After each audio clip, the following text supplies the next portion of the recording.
Hola, hola, ahí en casita. Les damos la bienvenida a Aprende en Casa 2, un espacio en el que vamos a poder estudiar y divertirnos desde nuestros hogares. Hoy nos acompaña nuevamente la maestra Cecilia Vargas. Maestra, ¿cómo está? Hola, Juan Carlos. Muy bien, ¿y tú? Muy bien, muchas gracias. Ton, ¿cómo estás? Hola, muy feliz de estar aquí. Todos estamos felices y listos porque vamos a tener el gusto de estar con ustedes en esta clase de historia de quinto grado. ¿Están listos? ¿Listos por acá? Sí. Muy bien, bueno, antes vamos con Ajo Listo para que nos dé un consejo.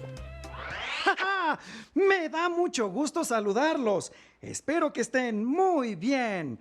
Qué bueno que vemos la escuela en la tele y seguir aprendiendo a la distancia. Y al mismo tiempo, estar con la familia. Me gusta la escuela y mi familia. Aprendo mucho.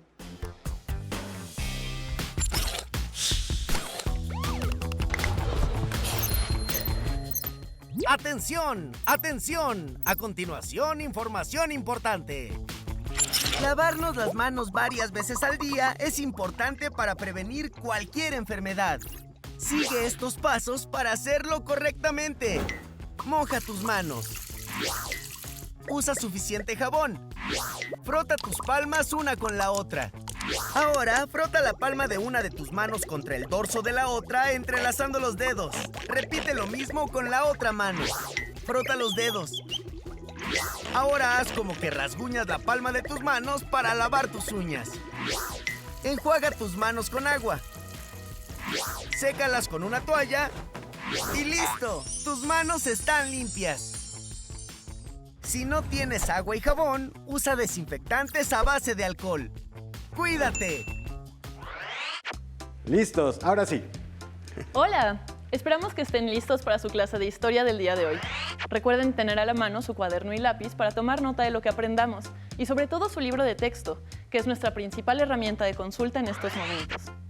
Maestra, hola, me da mucho gusto verte hoy y saber que sigue nuestra clase de historia. Siempre son muy interesantes y me quedo con ganas de aprender más y más y más y más. ¿Ah, sí? ¿Y qué te gustaría aprender hoy? Ay, me gustaría seguir hablando de la intervención estadounidense. Pues es que México quedó muy lastimado en todos sentidos, tanto económica como política, social y territorialmente. Pero, bueno, también me gustaría profundizar un poco más en la guerra de los pasteles. Porque en mi libro de historia de quinto grado leí que dice que por culpa de un pastelero. Y bueno, quiero saber qué fue lo que hizo ese señor.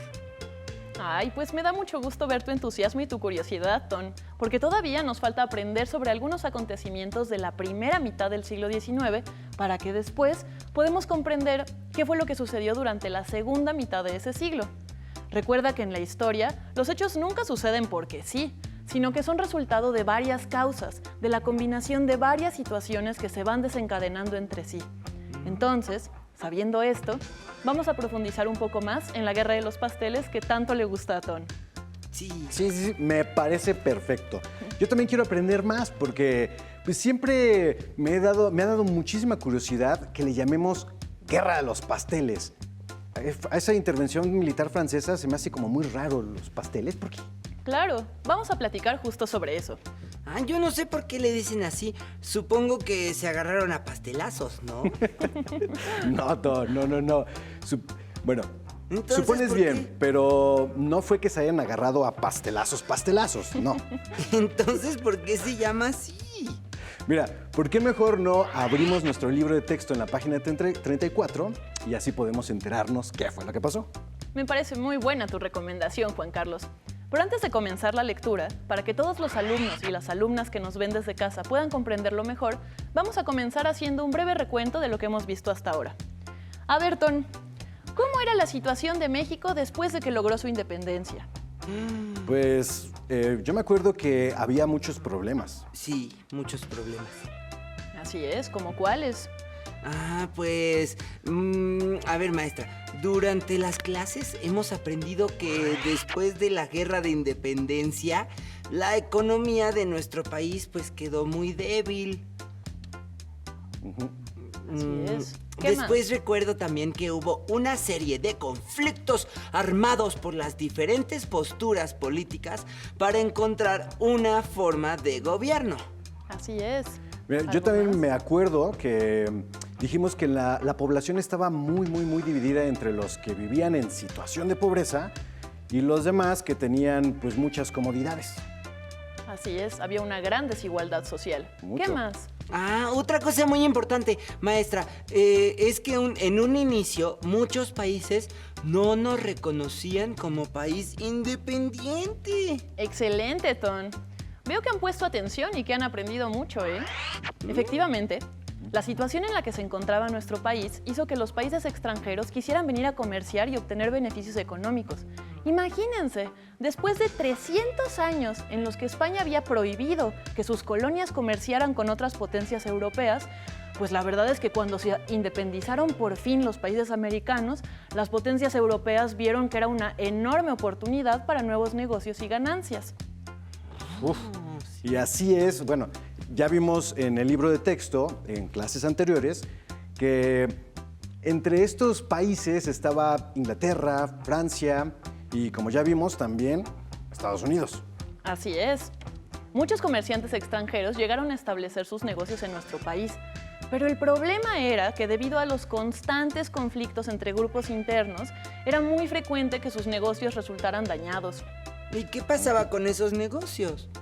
Pues yo leí que para el gobierno mexicano era muy difícil pagar los daños, por lo que la gente, los adinerados o los mismos extranjeros se veían forzados a pagar los daños. O sea, imagínate. Ah, bueno, entonces no había nada de qué preocuparse. Los negocios eran reparados, ¿no? Pues sí eran reparados, Ton, pero los comerciantes extranjeros se quejaban de que ellos tuvieran que pagar las reparaciones a sus propios negocios, porque significaba hacer grandes inversiones de dinero sin tener ninguna garantía de seguridad a cambio. Lo que pasó es que los comerciantes extranjeros empezaron a quejarse con los gobiernos de sus países de origen y acusaban al gobierno de México por exponerlos a tener pérdidas económicas tan grandes. Quienes más se quejaban eran los franceses. ¿Quieren saber cuánto dinero decían que les debía México? ¿Cuánto? Sí. O sea, como, bueno, a ver, ¿y cómo lo podemos averiguar? Recuerden que siempre debemos acudir a fuentes confiables para conocer los datos correctos. A ver, Ton, ayúdanos a encontrar el dato de cuánto era el monto que decían que les debíamos los franceses. Ustedes en casa, ¿por qué no nos ayudan a encontrar el monto? Sí. Bueno, yo me acuerdo que en mi libro de historia de quinto grado decía que debíamos más de 600,000 pesos a los franceses. Eso era muchísimo dinero. Así es, Ton. Y más si tomamos en cuenta cuánto valían 600,000 pesos en aquella época. Para que te des una idea, 600,000 pesos era lo mismo que ganaba un general durante un año multiplicado por 100 veces. O era lo mismo que 12,000 veces el salario de un trabajador del campo que al año ganaba como 50 pesos. Aunque también hay que considerar que esta cifra de 600,000 pesos era exagerada. Es decir, muchos de los comerciantes franceses reclamaban más dinero del que habían perdido en realidad. Por ejemplo, uno de estos comerciantes franceses era un pastelero que se apellidaba Remontel, que tenía un restaurante en Tacubaya y él se quejaba de que el gobierno mexicano le debía más de 60,000 pesos, porque un día el ejército mexicano entró a su local, hizo algunos destrozos y se comió todos sus pasteles. Oh. 60,000 pesos de panes y pasteles. Suena demasiado exagerado, o sea, ni el pastel de los 15 años de mi prima costó tanto. ¿Cómo? Entonces ahora sí ya entendí por qué esta guerra se llama la guerra de los pasteles. Exacto, Ton. Esto también era un exceso a los ojos del gobierno de México, que no tenía ninguna intención de pagarlo. Al respecto, en 1837, Luis Gonzaga Cuevas, que era el ministro de Relaciones, declaró lo siguiente. Dijo: el gobierno no encuentra obligación para hacer indemnizaciones cuando se reclaman por pérdidas a consecuencia de un movimiento revolucionario. O sea, que si el país estaba hecho un desastre por la violencia, el gobierno mexicano no era responsable de los destrozos que hicieran. Ay, eso no debió de gustarle nada a los franceses. Pues claro que no. Y conforme fue pasando el tiempo sin llegar a un acuerdo, las relaciones con Francia se fueron poniendo cada vez más tensas y no tardaron en comenzar las agresiones. El 16 de abril de 1838, una escuadra de barcos franceses llegó a las costas de México para bloquear el comercio de nuestro país con otras potencias y así presionarlo para que pagara sus deudas. Esto generó otra guerra. Pues sí, digo, por eso se llama la Guerra de los Pasteles, ¿no? Así es. Los franceses pensaron que los mexicanos se rendirían pronto cuando vieron bloqueado su puerto comercial más importante, pero el gobierno mexicano no cedía y entonces los barcos de guerra franceses comenzaron a bombardear el puerto de Veracruz y la fortaleza de San Juan de Ulúa. En ese momento, era noviembre de 1838, en ese momento fue cuando a Santana le pegaron en la pierna y perdió su pierna izquierda. ¿Se acuerdan? Ah, sí, claro. La fortaleza estaba totalmente amurallada y eso es lo que hizo que pudiera resistir los ataques, pero eso no fue suficiente para terminar con la guerra. Y entonces, ¿cómo fue que terminó todo esto? Un año después, casi un año después de que empezara el conflicto, el 9 de marzo de 1839, se firmó en Veracruz el Tratado de Paz entre México y Francia. O sea que México terminó rindiéndose. Pues sí, la verdad es que México no tenía otra opción más que ceder después de ataques incesantes y el enorme daño económico que le estaba causando el bloqueo de su principal puerto. Imagínense, no podía entrar ninguna mercancía que viniera del extranjero. ¿Cómo le iban a hacer los mexicanos sin vestidos, sin comida, sin vinos, sin tantos productos que venían de fuera? Maestra, ¿y cómo es que se negoció? Pues México aceptó pagar lo que pedían con un adelanto de 200,000 pesos. Uf. En la negociación, además, fue muy importante la mediación de Inglaterra, porque ayudó a que los dos países se pusieran de acuerdo. Ya después, los barcos franceses finalmente se retiraron. ¿Qué les parece si vemos un pequeño video para reforzar lo que hemos discutido hoy y para conocer más acerca de los detalles de esta intervención francesa en México? Sí.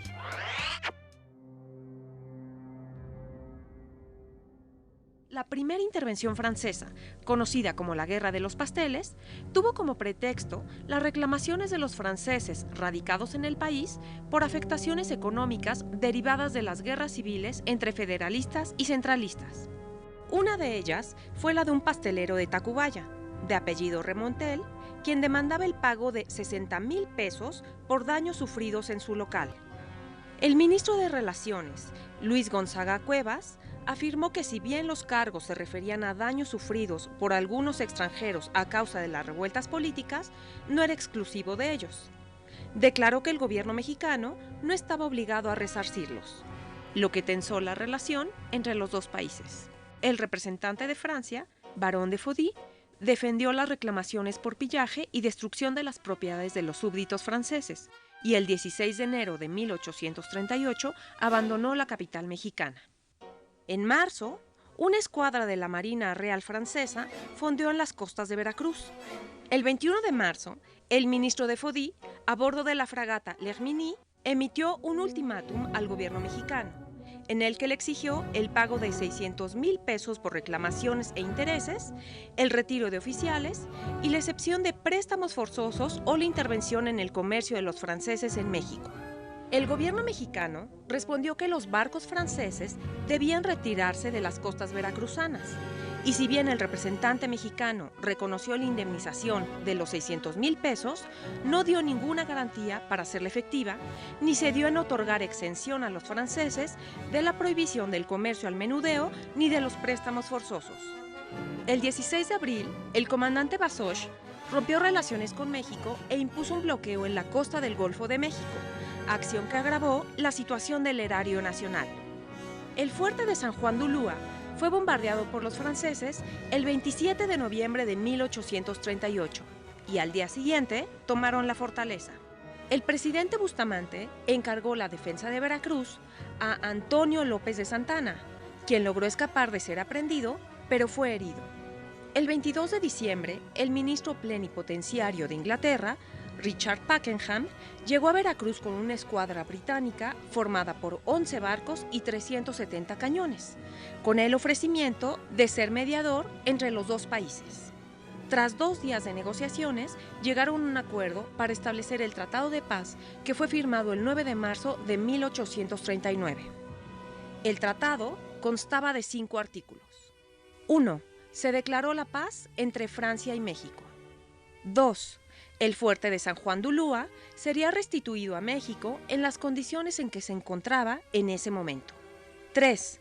El gobierno mexicano pagaría 600,000 pesos a Francia por las reclamaciones. 4. Los buques de guerra y la devolución de los buques mercantes con sus cargamentos se sometería al arbitraje de una tercera potencia. 5. No se pondría obstáculo al pago puntual de los créditos franceses que ya estaban reconocidos. Este tratado fue firmado el 21 de marzo de 1839 por el presidente Antonio López de Santana y el 6 de julio por Luis Felipe I. Es muy, muy, muy interesante, maestra. Sí. Es importante comprender las múltiples causas que derivaron a esta gran guerra. Sí, me llamó mucho la atención los artículos contenidos en el Tratado de Paz. Y otra vez vemos ahí a Antonio López de Santana. No lo hemos dejado. No lo hemos dejado y ya se llamaba el 15 uñas para ese momento. Wow, maestra, me parece muy interesante, pero antes de terminar, ¿podemos ver una imagen para analizarla como lo hemos hecho en otras clases? Claro que sí, Ton. Qué bueno que te guste. Analizar imágenes es una de las herramientas más útiles para comprender los hechos históricos. Wow. Vamos a observar con atención la siguiente imagen. Díganme, ¿qué elementos pueden identificar? ¿Cómo saben a qué hecho histórico se refiere? ¿Qué tipo de situación les recuerda? Bueno, a mí... Yo veo la bandera de Francia, veo que hay barcos y que están peleando en el mar. Muy bien, ahí está la bandera de Francia con sus colores azul, blanco y rojo. Esta imagen alude a la batalla de San Juan de Ulúa, que tuvo lugar entre noviembre y diciembre de 1838 en el puerto de Veracruz. Ah, claro, por eso es que se ven ahí los barcos. Y también, si no me equivoco, el nombre de la pintura es Bombardeo de San Juan de Ulúa, ¿no? Visto desde la corbeta francesa La Criollet, creo. Y bueno, el actor es Horacio Vermet. Así es. Esta es una pintura que recrea el punto de vista de los franceses. Pero, ¿tú cómo te imaginas que podría verse esta imagen desde el punto de vista de los mexicanos? Te reto a que dibujes en tu cuaderno lo que te acabas de imaginar.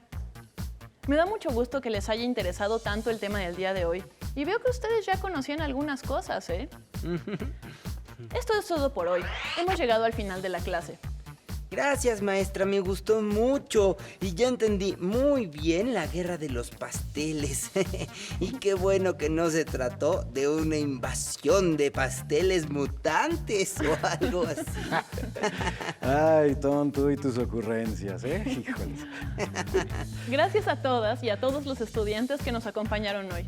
Les invitamos a seguir aprendiendo sobre la historia de México a través de libros, videos, películas, documentales, museos y también charlas con miembros de tu comunidad y de tu familia. ¡Hasta la próxima! Muchísimas gracias, maestra. Muchísimas gracias, Ton.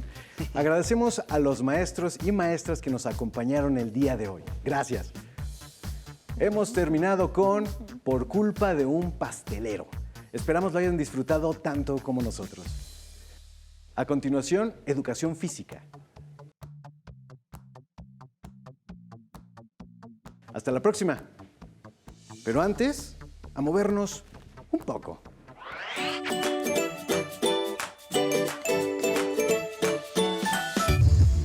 Hola amigos, yo soy Rommel Pacheco y el día de hoy vamos a hacer un poquito de ejercicio. Vamos a empezar con un calentamiento y después un poco de trabajo. ¡Acompáñenme!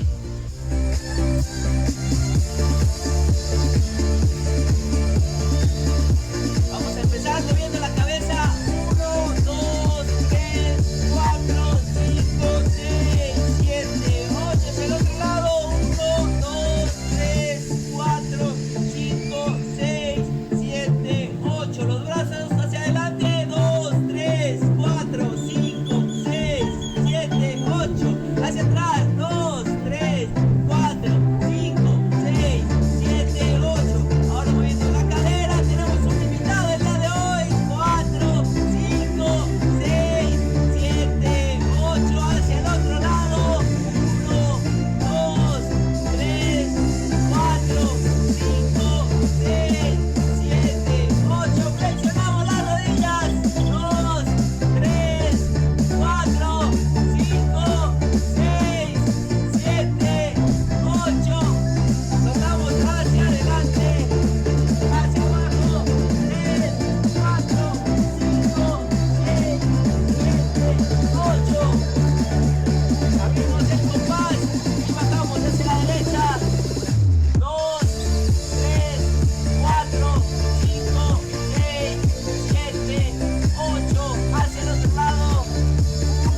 5, 6. El otro lado. 1, 2, 3, 4, 5, 6. ¡Comenzamos! 20 segundos de yogi. ¡Venga! ¡Vamos! 10 segundos más. Suben las piernas. Rodillas al pecho. 5, 4, 3, 2, 1. Descanso. 10 segundos de descanso. Respiren. Tomen aire. Comenzamos con Jack Jumps. ¡Venga! ¡Muévanse! ¡Venga, amigos! 5 segundos más. ¡Descanso!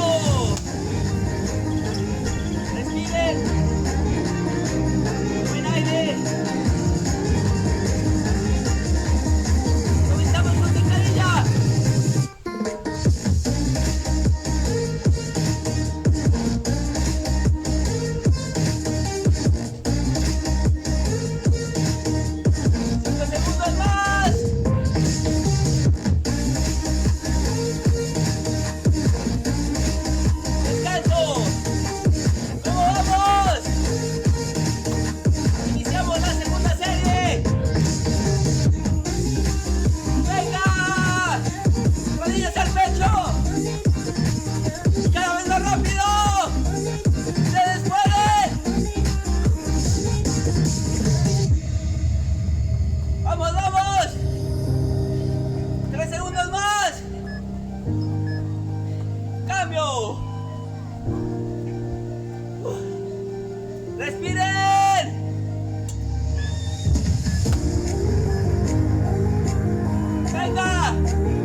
Un poquito más.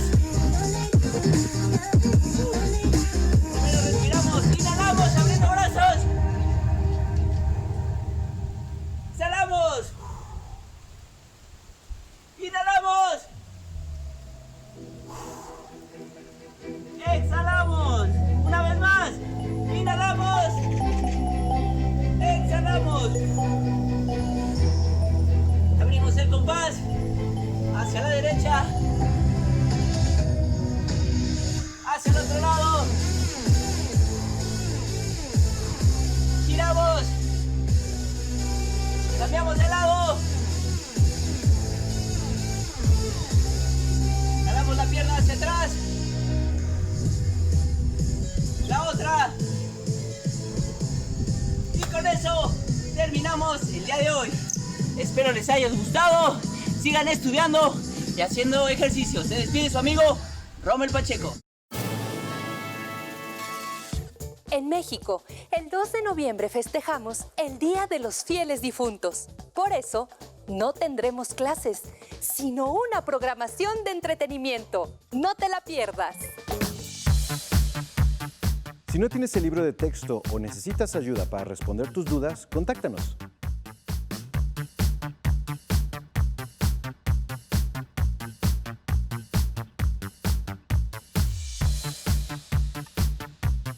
También puedes encontrar los libros de texto en la página conalitech.cep.gov.mx. Si quieres volver a ver los programas de Aprende en Casa, los puedes encontrar en la siguiente liga: aprendeencasa.cep.gov.mx. No se muevan de su lugar, tenemos algo muy importante para ustedes. Acompáñenos.